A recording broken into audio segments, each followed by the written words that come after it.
Welcome to part 7 of our Highway Serial Killer series. I've got to be honest with you, I knew this little side quest of mine was going to be a big one going in, but the sheer amount of serial killers on the USA's highways have astounded me, and here I thought I knew them all.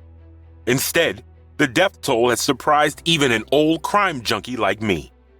Now before we get to the doozy that is Highway I-70, let's recap real quick. It started with the Gilgo Beach murders, and that spawned my interest in highway killers as a whole. We then moved on to Warren Luther Alexander. Third came a double feature of the Freeway Phantom and the current suspected killer operating on the East Coast. The fourth video was on the Texas killing fields with its multitude of offenders. Fifth on the docket was the Redhead murders, a highly specific and unusual case.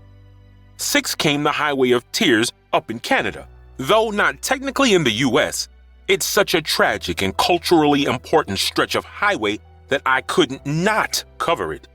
And today, it's the I-70. I took the time to refresh those who are newly tuning in because I highly advise that you go check these videos out. This really is a very concerning subject, and one that deserves more recognition than they're getting.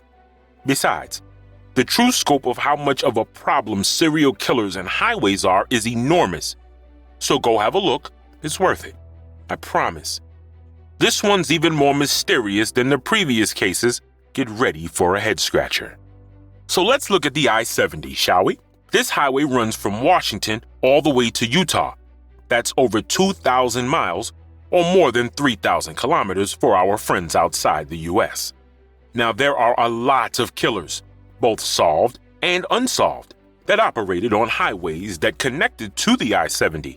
There were so many, literally dozens, that I had to allot each highway its own segment, I'm afraid.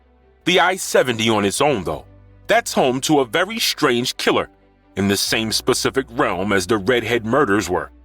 This guy's modus operandi was what gave it away. Had he not been so anal about committing each murder the same way every single time, no one would have ever put the pieces together. Like I said, this highway's huge. The killings were spread out across different states and counties, and had he not been so consistent, no one would have thought that they were anything more than random robberies that went awry. We'll touch on a few other serial killers that also operated on the I-70 at a later stage, so stick around till the end. But for now, let's go back to the first murder and work our way up from there. In 1986, on October the 11th in Kansas City, there was a triple shooting at a store called Sir Knight Formal Wear. The shop rented out tuxes and prom dresses and dry-cleaned formal wear. Located a little over 3 miles from the nearest I-70 exit, one of the victims actually survived the attack and provided a description for police so that a sketch could be made. The problem was, the victim was shot in the head, seriously putting their recollections into question, and another witness from outside on the street reported seeing a black man entering the store, not matching the sketch of the white man that the victim described. A man of African descent, serving time for a similar crime, was later named as a suspect, but he was never officially charged for the crime, but we'll get back to the sketches soon enough, so keep it in mind for now.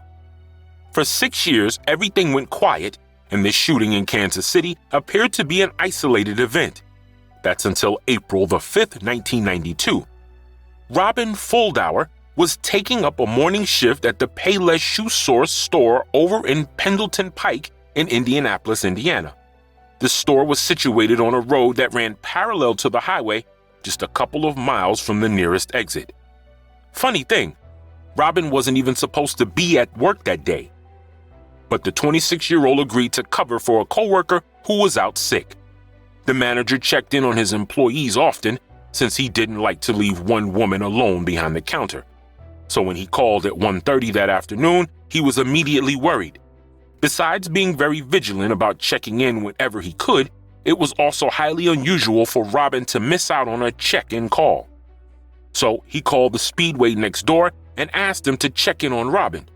Cashier who went over saw that the door was closed and that the register was open, but that Robin wasn't anywhere in sight.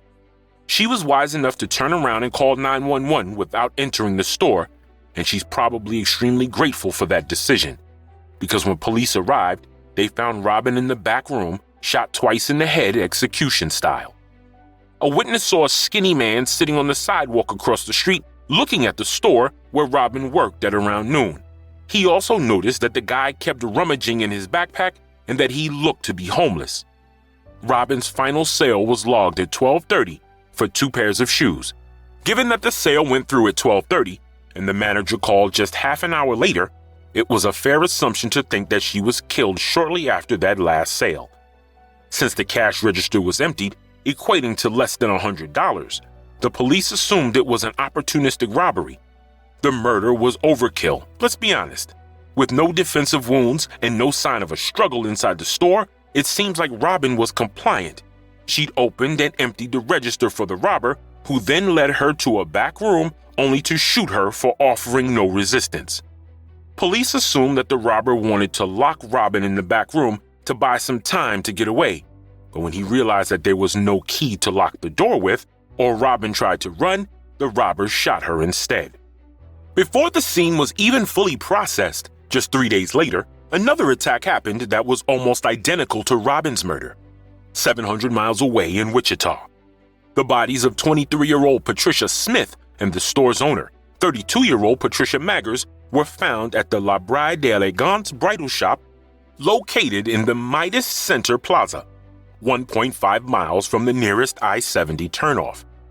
The Patricias were at the store past closing time because they were keeping it open for a male customer who wanted to pick up a cummerbund after work. Okay, I'm not gonna lie. I had to look up what a cummerbund was. Apparently, it's a fancy waistband for men meant to be worn with suits. So there's your trivia for the day at least.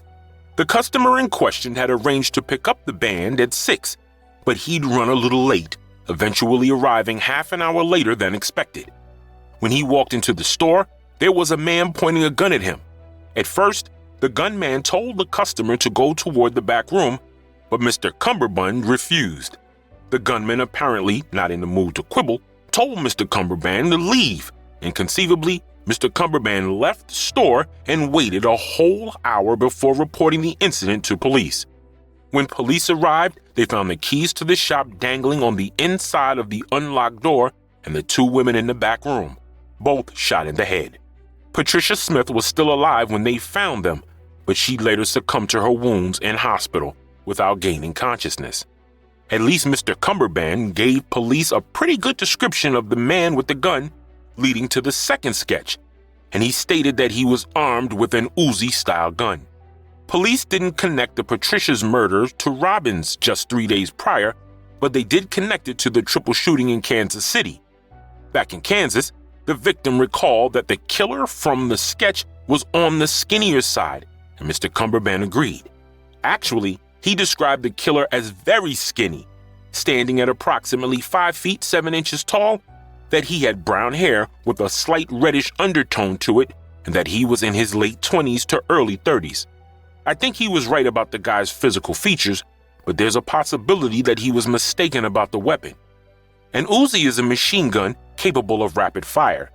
Not only is it overkill to the extreme, but chances of the killer accidentally firing multiple rounds by accident was astronomical, and the sheer amount of noise would definitely have attracted a lot of attention. Most likely, Mr. Cumberbund, who'd never seen an Uzi outside of the movies and who had almost no experience with firearms, saw a boxy-shaped gun and jumped to conclusions. Police were thinking the same thing that I was. Besides, the bullets at the Patricia's murders were .22 caliber, more suited for pistols. Ballistics indicated that an Irma Work ET-22, a Luger-type pistol, or an Intertrack Scorpion were the most likely culprits. The bullets at the Patricia's murders did not match those at the Kansas triple shooting.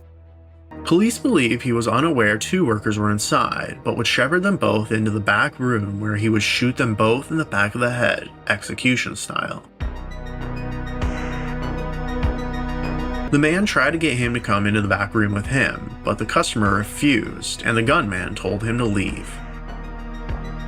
It took him about an hour before he would make an anonymous phone call to police, stating a gunman was in the shop.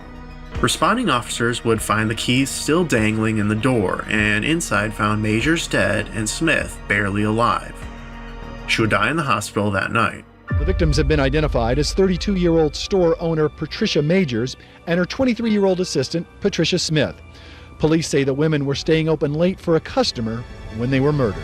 Two women who apparently were the last customers in the formal wear shop. They believe the murder suspect was in the store with them right around the 6 o'clock closing time. It was the Indianapolis police that were in charge of Robin's case that reached out to the Patricias team in Wichita when they heard about the double murder.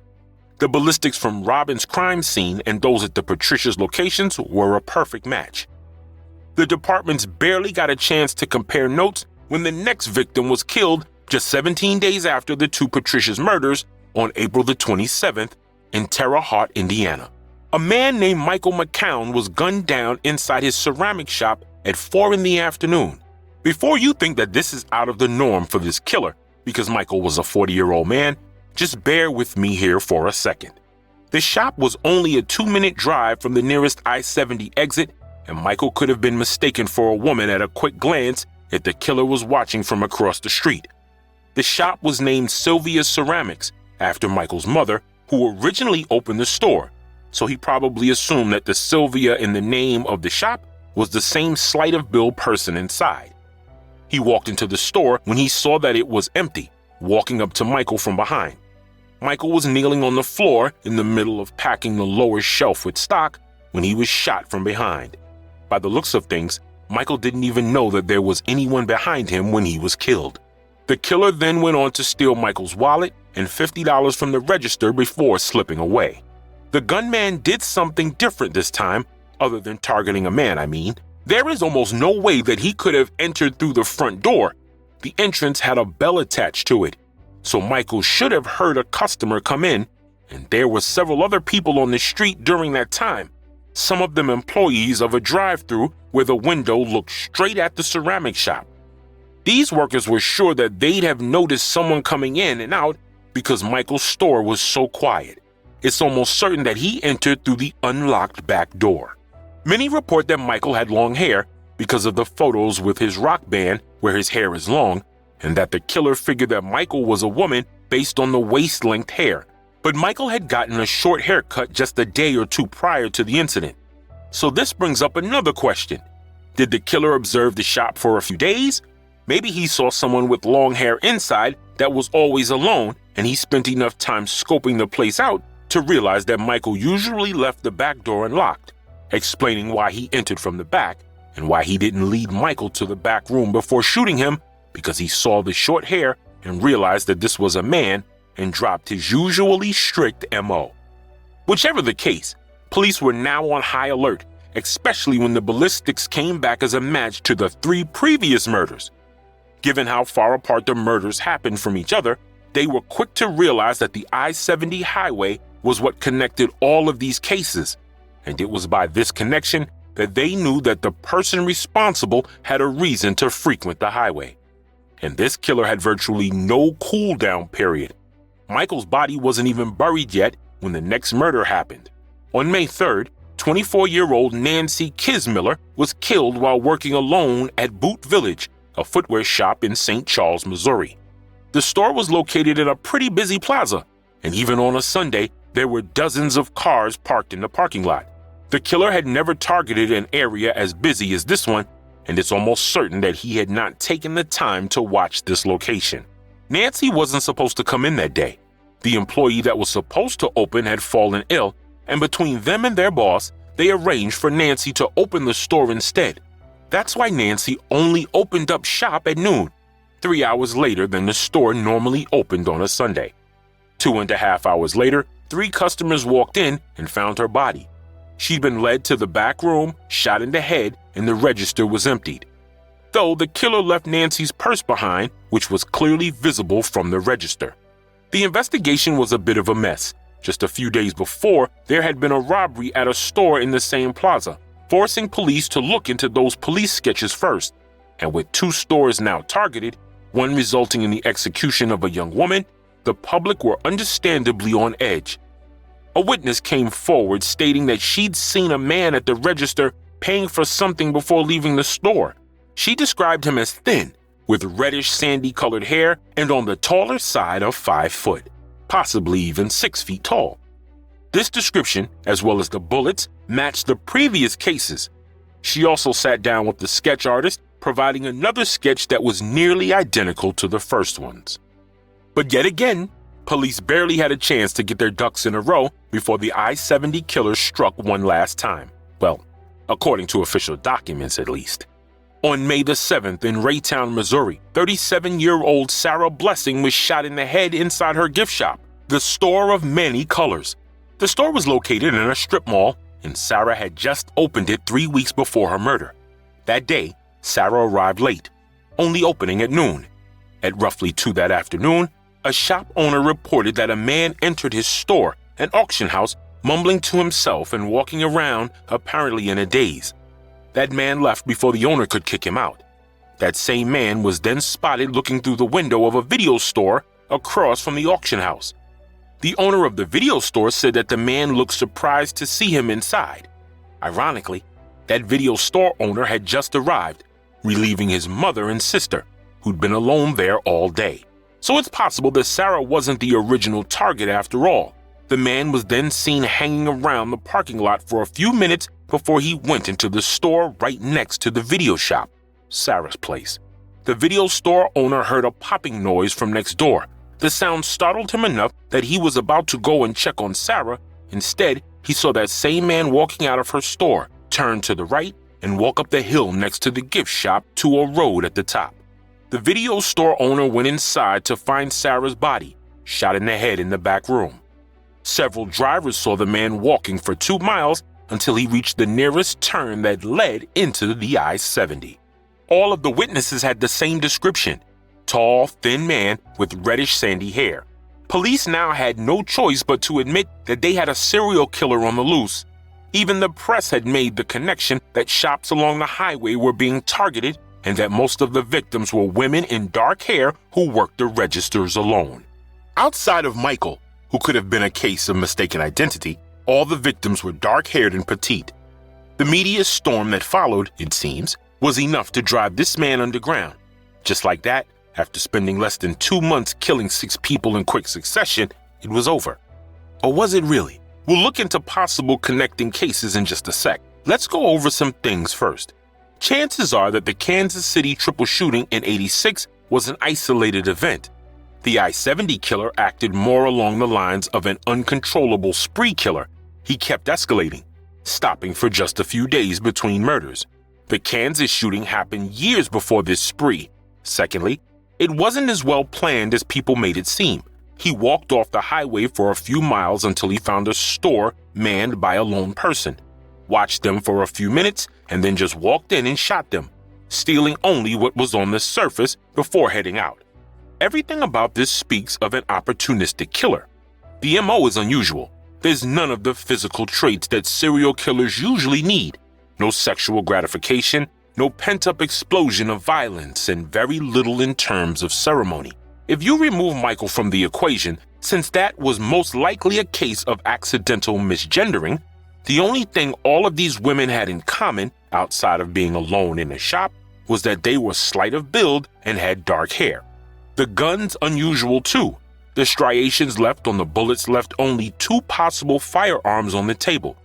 The Scorpion is a highly specialized weapon, not commonly used by the everyday folk, but the Emma Work ET-22, that's a World War I relic, possibly passed down by a grandfather or father that fought in that war. It's a serious collector's item, normally found on showroom floors. It's much more likely that the killer inherited the Luger than getting their hands on either model in a back alley deal. Now for the other murders. Many believe that the I-70 killer went underground for a year after all that media coverage, emerging in Texas on September 25th of 1993. The women were also targeted in shops that they were alone in. They were also dark-haired, and the killer shot them execution style before robbing what was on the surface. The first victim, 51-year-old Mary Ann Glasscock, was shot once in the head in Fort Worth at the Emporium Antique Store. Mary's pants were pulled down, and besides the register being cleared, her car keys and purse were stolen too. The car was not stolen, but the killer did go to the effort of stealing the keys, so he might have, at the very least, considered taking the car too.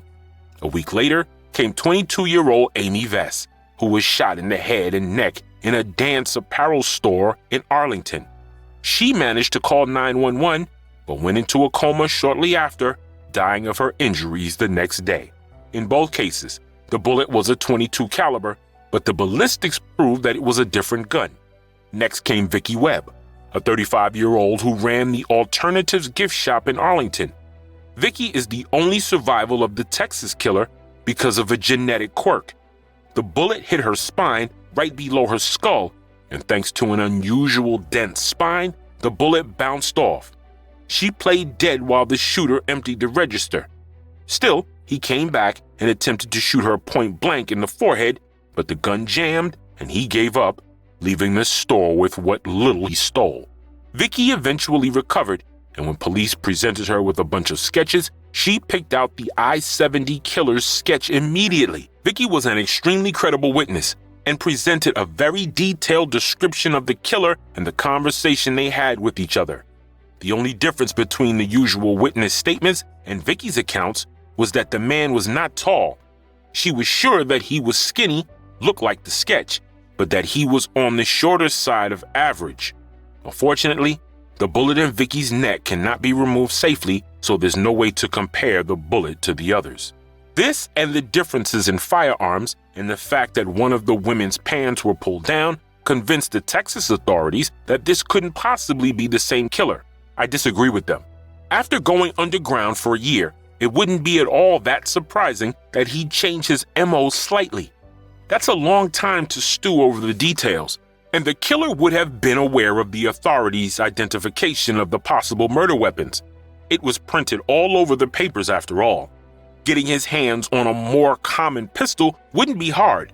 It's almost certain that he'd avoid the I-70 highway after all the publicity around his movements too. And Vicki's surety of his face makes me lead toward her being mistaken of his height. After being shot in the head, I can't expect her viewpoint to be perfect. Police were throwing their resources into suspects that they felt had the background for the I-70 killings, and the Texas killings location didn't fit into the people they were looking into. And it's not even like the people of interest were even good choices either.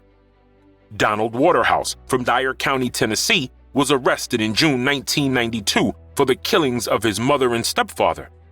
Next was Sean Patrick Goebel from Asheboro, North Carolina, who was arrested in 1995 for the murders of 4 women. He targeted women engaged in sex work along the interstate and strangled them. Also, Goebel was a truck driver. It's always been assumed that the I-70 killer was a transient, given that his appearance was rather unkempt and that he was always on foot. Robert Cox, a former Army Ranger, was also looked into. He was arrested for 2 counts of stalking, 1 robbery that had no deaths, and 1 murder that was later overturned. Herbert Baumeister, the I-70 strangler, a man who killed 11 young men on this same highway and buried 10 more bodies on his property. Baumeister exclusively targeted men, and his MO was extremely violent in nature, requiring close contact with his victims. Actually, Baumeister's on my list of highway serial killers to cover in the future, so don't forget to subscribe to catch that one. Next was Harry Edward Greenwell, known as the I-65 killer. He attacked 6 hotel clerks, 2 of which survived, assaulted and killed them. He was tall and skinny, and the timelines match up. But other than that, there's no similarity in his MO, weapon, or even the time of day that he attacked the women. These were all creepy, terrible people, don't get me wrong, but none of them warranted the inordinate amount of time that was put into investigating them. So you won't be surprised to hear that they all came back as dead ends. They did not fit the descriptions, didn't have matching firearms, and were not in the vicinity when any of the I-70 murders were committed. Though, to be fair, they did not say whether or not they were in Texas during those killings, which I believe are connected to the overall I-70 killing spree. Still, they were all terrible options for the I-70 killer. In 2021, police released an age-progressed photo based on the sketches, putting the shooter at the estimated age of between 55 and 75 years old. They also admitted that they were looking into other murders that could be connected to the original cases. In 1993, 52-year-old Mary Ann Glasscock was shot while working alone in a gift shop in Fort Worth, Texas. And in 2001, Billy Brossman was working alone at a liquor store in Terre Haute, Indiana, when a man with a gun entered the store. This man led Billy to the front of the store where he shot him in the head. The security footage showed a tall, skinny man wielding a gun that showed similarities to the suspected weapon. The only real link to this killing and the I-70 murders was that it was just a stone's throw from Michael's ceramic shop. The ballistics didn't match, the perpetrator looked too young, and it was a man that was killed. So why police are still convinced that it's tied is beyond me. Maybe they have some other piece of evidence that they're not releasing. Who knows? Personally, I think that the I-70 murders and the Texas killings were the same man who changed weapons and adjusted his MO. But I don't think that any murders outside those two clusters are related, for the simple reason that they are spread years and months apart.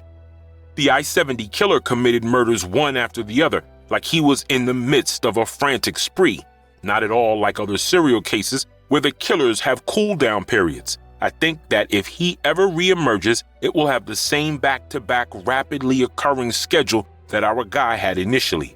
He also went dark every time the media reported on specific details that scared him enough to go into hiding. Once the papers reported on the unique weapon and the police sketches, he disappeared. With the Texas murders, he dipped the moment he realized that his last victim survived and was able to identify him. I doubt that he ever planned on stopping. I just think that if he was a drifter, he either died young, as is common for those who are exposed to the elements, drugs, and violence as much as the homeless are, or he's in prison for an unrelated crime. I cannot see someone who's this violent and this driven in his obsession to kill just hanging up the towel and retiring. And since there's no DNA that's ever been found at any of the crime scenes, this is probably not a solvable case anymore.